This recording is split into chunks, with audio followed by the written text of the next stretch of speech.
नमस्कार श्रोतेहो, संतवाणी विथ श्रीमध्ये आपल्या सर्वांचं स्वागत. आज आपण एका अशा विषयाच्या मुळाशी जाणार आहोत ना, जो आजच्या या म्हणजे धावपळीच्या आणि स्पर्धेच्या जगात आपल्या प्रत्येकाच्या जगण्याशी अगदी घट्ट जोडलेला आहे. अगदी बरोबर. कारण आजकाल कसं झालंय ना, हो, बघा ना, आजकाल वर्तमानपत्र उघडला किंवा टीव्ही लावला किंवा आपल्या मोबाईलवर सोशल मीडिया पाहिला की सगळीकडे फक्त एकाच गोष्टीचं सुळसुळाट दिसतो, आणि ती गोष्ट म्हणजे शॉर्टकट. शॉर्टकट. अगदी. म्हणजे रातोरात करोडपती होण्याच्या योजना असतील, लॉटरीची तिकिटे असतील किंवा अमुक एका ॲपवर गेम खेळा आणि लाखो कमवा, अशा जाहिरातींचं जणू पुरं चाललंय. खरंय, कोणालाही आजकाल म्हणजे घाम गाळायचा नाहीये, पण यशाचे शिखर मात्र अगदी सहज चुटकीसरशी सर करायचंय. अगदी अचूक निरीक्षण आहे. ही आता फक्त एक सवय राहिलेली नाहीये, तर ती एक भयंकर मानसिकता बनत चालली आहे. मानवी मेंदू मुळातच कमीत कमी ऊर्जेत जास्तीत जास्त फायदा कसा मिळेल या शोधात असतो. जेव्हा ही प्रवृत्ती टोकाला जाते ना, तेव्हा माणूस कष्टाचा जो नैसर्गिक आणि खडतर रस्ता आहे तो पूर्णपणे नाकारू लागतो. कष्ट न करता, घाम न गाळता मिळणाऱ्या गोष्टींकडे समाजाचा कल खूप वेगाने वाढतोय. हो ना. पण या इन्स्टंट यशाच्या प्रक्रियेत एक अत्यंत महत्त्वाचा प्रश्न मागे पडतोय. कोणता? जो पैसा किंवा जे यश घामाशिवाय, कोणत्याही परिश्रमाशिवाय अचानक पदरात पडतं, ते खरंच सुख आणि शांती देतं का? बरोबर. की ते येताना फक्त एक तात्पुरता बेगडी आनंद देतं आणि जाताना मात्र कायमचं न संपणारं दुःख मागे ठेवून जातं. आणि हीच ती कळीची गोष्ट आहे ज्यावर आपण आज लक्ष केंद्रित करणार आहोत. म्हणूनच आजच्या या सखोल विश्लेषणात आपण याच प्रश्नांची उत्तरे शोधणार आहोत. नक्कीच. जगद्गुरू संत तुकाराम महाराजांच्या अथांग विचारातून आणि विदर्भातील एका अत्यंत हृदयस्पर्शी कथेतून आपण कष्ट, घाम आणि खरा लक्ष्मीप्रसाद यामधील जो मूळ संबंध आहे तो उलगडणार आहोत. खूपच छान विषय हा. मला इथे सुरुवातीलाच मूळ संदर्भातील या 4 ओळी आवर्जून सांगाव्याशा वाटतात. मेहनतीचा घाम जेव्हा गाळतो तेव्हाच खरा लक्ष्मीप्रसाद मिळतो. चला या सर्व गोष्टींचा उलगडा करूया. अगदी. कारण या आधुनिक शॉर्टकटच्या मानसिकतेतून आणि त्यातून निर्माण होणाऱ्या नैराश्यातून जर बाहेर यायचं असेल तर आपल्याला 350 वर्षांपूर्वीच्या एका अत्यंत अचूक, वैज्ञानिक आणि शाश्वत तत्त्वज्ञानाकडे वळणे गरजेचं आहे. जगद्गुरू संत तुकाराम महाराज हे केवळ कीर्तनकार नव्हते, तर ते स्वतः एक अतिशय कष्टाळू शेतकरी आणि व्यापारी होते. हो, त्यांनी आयुष्यात स्वतःच्या हातांनी मातीत काम केलं होतं. बरोबर. त्यामुळे त्यांनी कधीही कोणत्याही परिस्थितीत चमत्कार करून किंवा भोंदूगिरी करून यश मिळवण्याची शिकवण दिली नाही. खरंय. त्यांच्या एका अत्यंत गाजलेल्या आणि जीवन बदलून टाकणाऱ्या अभंगामध्ये ते म्हणतात, असाध्य ते साध्य करिता सायास, कारण अभ्यासू तुका म्हणे. हा अभंग तसा आपल्या सर्वांच्या परिचयाचा आहे, पण जेव्हा आपण या शब्दांच्या खोलात जातो ना, तेव्हा त्याचा अर्थ खूप वेगळा आणि सखोल लागतो. सहसा अभ्यास हा शब्द ऐकला की डोळ्यांसमोर फक्त पुस्तके, शाळा आणि पाठांतर येते. अगदी बरोबर. पण तुकाराम महाराज तर स्वतः शेतकरी होते. त्यामुळे त्यांच्या मते अभ्यास म्हणजे केवळ पुस्तकी ज्ञान नसून रोज न थकता मातीत नांगर चालवणे हाच तो अभ्यास असावा. बरोबर ना? अगदी तंतोतंत ओळखलत. हाच तो खरा अर्थ आहे. या अभंगातील सायास आणि अभ्यास या 2 शब्दांवर संपूर्ण मानवी यशाचे गमक अवलंबून आहे. कसं काय? महाराज अत्यंत स्पष्टपणे सांगतात की या जगात कोणतीही गोष्ट असाध्य किंवा अशक्य नाही. ती नक्कीच साध्य होऊ शकते. पण त्यासाठी अट काय आहे? अट काय आहे? अट आहे करिता सायास. सायास या शब्दाचा अर्थ आहे अथक परिश्रम, जीवापाड केलेली मेहनत आणि अंगातून अक्षरशः गळणारा घाम. जेव्हा अंगातील रक्ताचं पाणी होतं ना, तेव्हाच अशक्य गोष्ट शक्य होते. बापरे, अगदीच सखोल अर्थ आहे हा. आणि या पुढचा जो शब्द आहे अभ्यास, त्याचा अर्थ संतांच्या परिभाषेत सातत्य असा होतो. कन्सिस्टन्सी. म्हणजे सातत्य. हो. कोणतेही काम रोज न थकता, न कंटाळता करत राहणे, रोज पहाटे उठून आपल्या कामावर जाणे, रोज तो घाम गाळणे, रोज नव्या उमेदीने संकटांचा सामना करणे, या न थांबण्याच्या प्रक्रियेला तुकोबारायांनी अभ्यास म्हटलं आहे. हे खरोखरच डोळे उघडणारे आहे. कारण आजकाल आपण पाहतो की लोक यश मिळवण्यासाठी किंवा लक्ष्मीला प्रसन्न करण्यासाठी गळ्यात विशिष्ट प्रकारचे खडे घालतात. हो, वेगवेगळ्या रंगांच्या अंगठ्या वापरतात. अगदी. किंवा पैसांचा पाऊस पाडणाऱ्या भोंदू बाबांच्या नादी लागतात. लोक यशाचा म्हणजे बायपास शोधत असतात. पण संतांच्या मते आपल्या कष्टाचा जो घाम मातीत पडतो ना, तोच घाम उद्या सोनं होऊन वर येतो. बरोबर. तोच खरा चमत्कार असतो आणि तोच खरा लक्ष्मीप्रसाद असतो. अगदी 100% खरे आहे. आणि संतांचे हेच तत्वज्ञान प्रत्यक्ष जीवनात कसे लागू पडते, ते केवळ उपदेशावर न थांबता प्रत्यक्ष कृतीत कसे उतरते, हे समजून घेण्यासाठी आपल्याकडे आज एक अतिशय रंजक आणि विचार करायला लावणारी कथा आहे. संग ते दृश्य थोडं मनात साठवण्याचा प्रयत्न करा. विदर्भातला तो रखरखता उन्हाळा, गावात भयंकर दुष्काळ पडलेला आहे. आकाशात ढगांचा साधा पुसटसा ठसाही नाहीये. जमिनीला मोठ्या मोठ्या भेगा पडल्या आहेत. जणू तहानलेली जमीन पाण्यासाठी वासून उभी आहे. पिके पूर्णपणे करपून गेली आहेत. पानांचा नुसता चुरा होतोय. सगळीकडे कोरडं ठाक. हो, गावातील सगळ्या विहिरी आटल्या आहेत आणि पाण्यासाठी लोकांची वणवण सुरू आहे. अशा या भयंकर परिस्थितीत सदाशिव आणि संपत असे 2 शेतकरी त्या गावात राहत होते. दोघांचीही शेती अगदी एकमेकांना लागूनच होती, पण दोघांच्या स्वभावात आणि विचारसरणीत मात्र जमीन आसमानाचा फरक होता. सदाशिव हा अत्यंत कष्टाळू आणि स्वतःच्या मनगटावर विश्वास असणारा माणूस होता. खरंय, परिस्थिती कितीही बिकट असली तरी त्याने आकाशाकडे बघून रडत बसण्याचा मार्ग निवडला नाही. त्याने ठरवलं की आपण स्वतःच्या जमिनीत नवीन विहीर खोदायची. आणि विचार करा ते दृश्य कसं असेल. बापरे. मे महिन्याचं कडकडीत ऊन, 45°C एवढं भयंकर तापमान, वरून आग ओकणारा सूर्य आणि खाली अक्षरशः तापलेली लाल माती. अंगाची लाही लाही होत असताना अशा या रखरखत्या उन्हात सदाशिव हातात कुदळ आणि घमेले घेऊन एकटाच विहीर खोदतय. एकटाच? हो, एकटाच. त्या कठीण मातीत सलग कुदळ चालवून चालवून त्याचे हात पूर्णपणे फोडांनी भरले आहेत. ते फोड फुटून त्यातून रक्त येतंय, पण त्याची कुदळ थांबत नाहीये. केवढी मेहनत. त्याचे अंगातले कपडे मातीने आणि घामाने पूर्णपणे भिजून गेले आहेत, पण त्याचा तो सायास, तो कुदळ चालवण्याचा वेग अजिबात कमी होत नाहीये. हे चित्र एका बाजूला आहे, तर दुसऱ्या बाजूला संपतची परिस्थिती आणि मानसिकता बघा. संपत कसा होता? संपत हा अत्यंत आळशी आणि नेहमी शॉर्टकट शोधणारा माणूस. त्याने विचार केला की या रखरखत्या मातीत अशा कडक उन्हात विहीर खोदायला किती महिने लागतील. बरोबर, शॉर्टकट शोधणार तो. हो, त्यापेक्षा शहरात जाऊन काहीतरी स्कीम शोधून काढू, जेणेकरून कमी वेळेत जास्त पैसा मिळेल. तो शहरात गेला आणि तिथे त्याची गाठ एका चमत्कारी बाबाशी पडली. अरे देवा. त्या भोंदू बाबानं संपतचा स्वभाव ओळखला आणि त्याला एक थाप मारली की तुझ्या राशीत मोठा धनलाभ आहे. हे एक लक्ष्मी यंत्र घे, ते शेतात पुरून ठेव. महिनाभरात तिथे पैशांचा पाऊस पडेल. बापरे. पण हे खोटं यंत्र देण्यासाठी त्या बाबानं संपतकडून तब्बल 50,000 रुपये उकळले. आणि संपतने या मोहापायी काय केलं? त्याने स्वतःच्या बायकोच्या अंगावरचे उरले सुरले दागिने गहाण ठेवले आणि ते पैसे त्या भोंदू बाबाला नेऊन दिले. ते लक्ष्मी यंत्र आणून त्याने अत्यंत गुपचूप आपल्या शेतात पुरलं. आता यानंतर त्याचा दिनक्रम काय होता? तो रोज सकाळी उठायचा, त्या यंत्रावर थोडं पाणी टाकायचा आणि दिवसभर तिथेच एका कडुनिंबाच्या झाडाखाली पैशांच्या पावसाची वाट बघत झोपून राहायचा.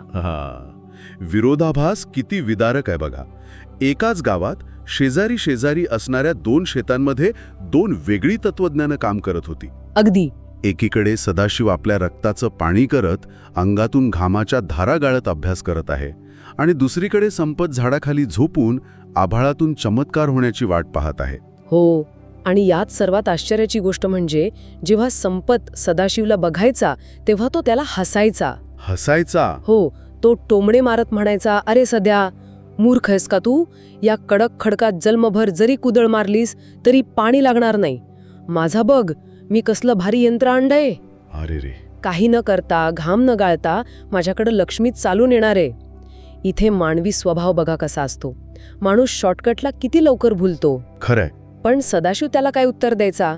तो आपला घाम पुसत चेहऱ्यावर एक अत्यंत शांत आणि समाधानी हास्य ठेवून म्हणायचा, संपतराव, खऱ्या लक्ष्मीला माणसाच्या घामाचा वास आवडतो. क्या बात आहे. मी माझा घाम या मातीला देतोय, बघू माती मला काय परत देतेय. सदाशिवचं हे वाक्य अत्यंत अर्थपूर्ण आणि निसर्गाच्या नियमावर बोट ठेवणारे आहे. तो निसर्गाच्या आणि कष्टाच्या चक्रावर पूर्ण विश्वास ठेवून होता. पण त्यानंतर 2 महिन्यांनी काय झालं? दोघांच्याही निर्णयाचे आणि कृतीचे काय परिणाम समोर आले? 2 महिने उलटून गेले. संपतच्या शेतात पुरलेल्या त्या यंत्रातून अर्थातच 1 रुपयाही बाहेर आला नाही. ते तर होणारच होतं. पैशांचा पाऊस पडणे तर दूरच, उलट त्याच्या दारात कर्जदारांची आणि सावकारांची मोठी रांग लागली. बायकोचे दागिने तर आधीच गेले होते, आता शेत गहाण पडायची वेळ आली. त्याने त्या भोंदू बाबाला सगळीकडे खूप शोधलं, पण तो बाबा कधीच पसार झाला होता. संपत अक्षरशः रस्त्यावर आला होता. शॉर्टकटने त्याला उद्ध्वस्त करून टाकलं होतं. शॉर्टकटचा आणि चंचल मोहाचा हाच तर सर्वात मोठा धोका असतो. तुम्ही जे जमिनीत पेरलेलंच नसतं ते उगवण्याची तुम्ही वाट पाहत बसता आणि सरतेशेवटी पदरी फक्त निराशाच येते. अगदी बरोबर. आता दुसऱ्या बाजूला सदाशिवची अवस्था काय होती? त्याचा तो सायास कुठवर पोचला होता? सदाशिवचा तो प्रसंग सांगताना खरोखरच अंगावर काटा येतो. सलग 60 दिवस. बापरे, 60 दिवस? हो, 60 दिवस तो एकटा माणूस ती विहीर खोदत होता. आता तो जमिनीखाली तब्बल 40 फूट खोल गेला होता. 40 फूट?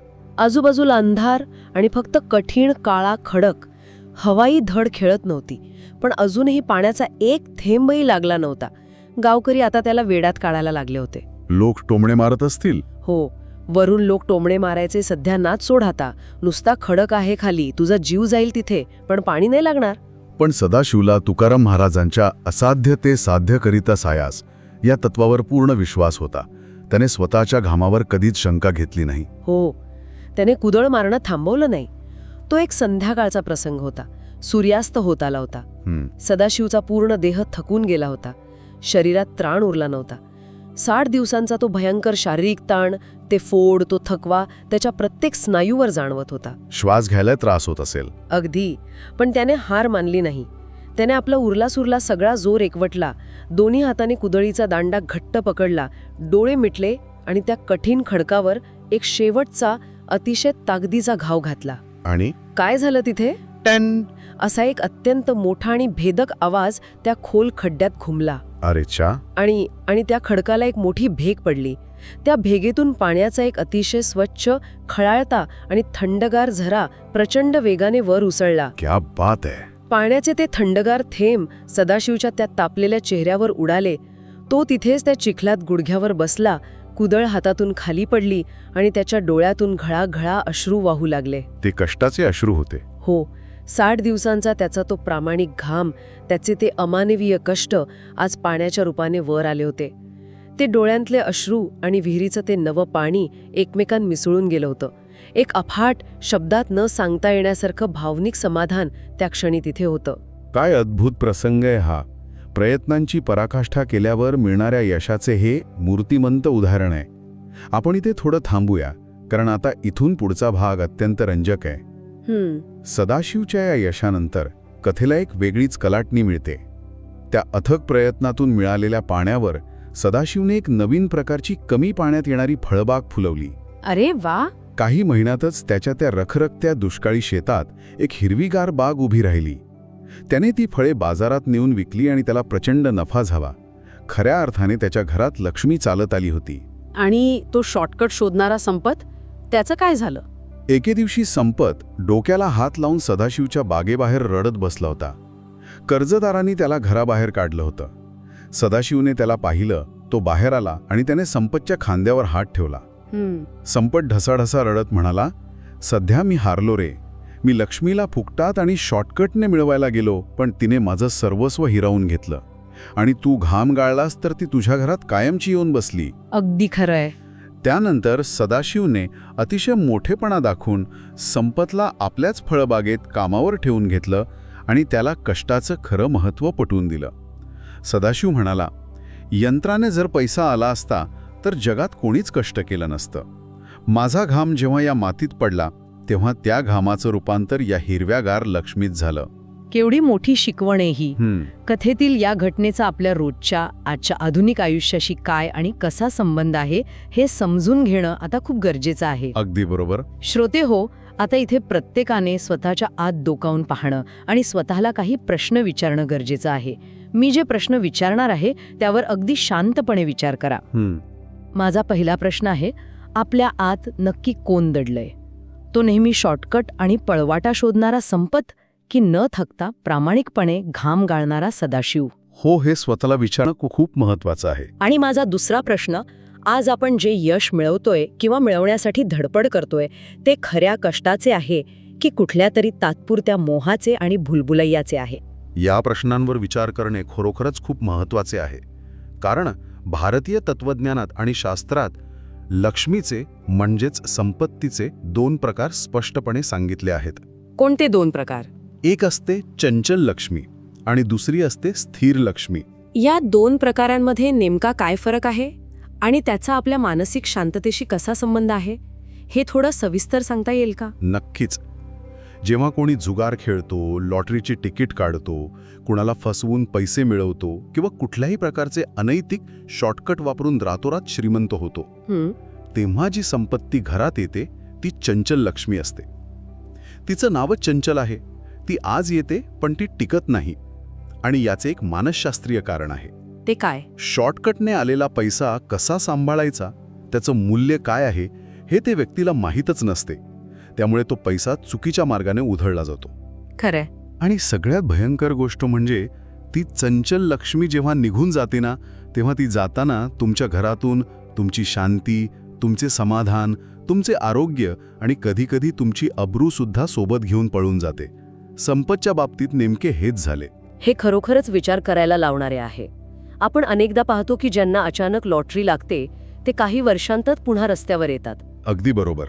पण दुसरीकडे जेव्हा सदाशिवसारखे उन्हातानात घाम गाळून रात्रंदिवस एक करून एखादा व्यवसाय प्रामाणिकपणे उभा केला जातो किंवा अत्यंत इमानदारीने आणि निष्ठेने आपली नोकरी केली जाते, तेव्हा जो पैसा घरात येतो ती साक्षात स्थिर लक्ष्मी असते. ती लक्ष्मी तुमच्या घरात सुख, शांती आणि समृद्धीचा प्रसाद घेऊन येते. ती टिकते कारण त्या पैशामागे घामाचे आणि कष्टाचे मूल्य असते. अगदी अचूक. तो पैसा योग्य जागीच खर्च होतो. तुम्ही जगातल्या कोणत्याही यशस्वी आणि समाधानी माणसाचं उदाहरण घ्या.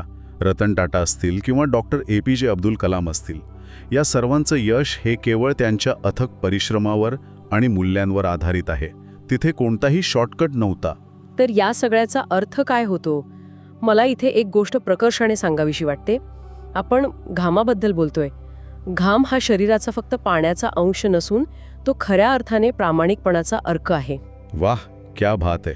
जसे फुलातून अर्क काढला जातो ना, तसे मानवी कष्टांतून निघणारा अर्क म्हणजे घाम. आणि ज्या घरात या प्रामाणिकपणाचा वास असतो तिथेच खरी शांती निवास करते. खूपच सुंदर उपमा दिलीत, अगदी तंतोतंत. जेव्हा आपण दिवसभर प्रामाणिक काम करून रात्री झोपायला जातो आणि शरीराला एक प्रकारचा थकवा जाणवतो, अंग दुखत असतं, तेव्हा त्या दुखण्याकडे कंटाळवाणेपणाने किंवा त्रागा करत बघू नका. बरोबर. तो थकवा म्हणजे तुम्ही आजच्या दिवसाचा लक्ष्मीप्रसाद अत्यंत प्रामाणिकपणे मिळवल्याचा एक पुरावा आहे. ती शारीरिक वेदना नसून ती एका इमानदार दिवसाची पावती आहे. शॉर्टकटने किंवा चुकीच्या मार्गाने मिळवलेल्या पैशातून आलेली पंचपक्वान्ने खाण्यापेक्षा स्वतःच्या घामाच्या पैशातून आलेली कष्टाची सुकी भाकरी खाणे हे कधीही श्रेष्ठ, अभिमानास्पद आणि गाढ झोप देणारे असते. खरंच, ती कष्टाची सुकी भाकरी जी शांत झोप देते ना, ती जगातल्या कुठल्याच शॉर्टकटमध्ये किंवा करोडो रुपयांच्या गादीवर मिळत नाही. पण इथे जाता जाता एक खूप रंजक आणि विचार करायला लावणारा मुद्दा समोर येतो.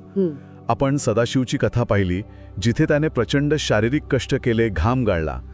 पण आजच्या या आधुनिक काळात जिथे तंत्रज्ञान, AI आणि यंत्रे माणसाचे शारीरिक कष्ट मोठ्या प्रमाणावर कमी करत आहेत, तिथे आपण या तत्वज्ञानाकडे कसे पाहायचे? हा प्रश्न खूपच महत्वाचा आणि आजच्या काळाशी सुसंगत आहे. श्रोतेहो, जाता जाता या मुद्द्यावर नक्की विचार करा. आज AI आलंय, वेगवेगळ्या प्रगत मशीन्स आल्या आहेत ज्या आपले शारीरिक कष्ट वाचवतायत. मग अशा या आधुनिक जगात आपण आपला तो प्रामाणिकपणाचा घाम कसा गाळायचा? बरोबर. शारीरिक कष्ट जरी कमी झाले असले तरी बौद्धिक कष्ट, कामावरची निष्ठा आणि शॉर्टकट न वापरता आपले काम पूर्णत्वास नेण्याची प्रामाणिक वृत्ती, यातून आपण ती स्थिर लक्ष्मी घरात आणण्यासाठी कशा प्रकारची मेहनत केली पाहिजे यावर नक्की विचार करा. नक्कीच. कारण तंत्रज्ञान जरी बदललं, काळ कितीही पुढे गेला, तरी असाध्य ते साध्य करिता सायास हा नियम कधीच बदलत नाही. अगदी बरोबर. काळ कोणताही असो, कष्टाला, सातत्याला आणि प्रामाणिकपणाला कोणताही पर्याय नसतो. अगदी खरंय.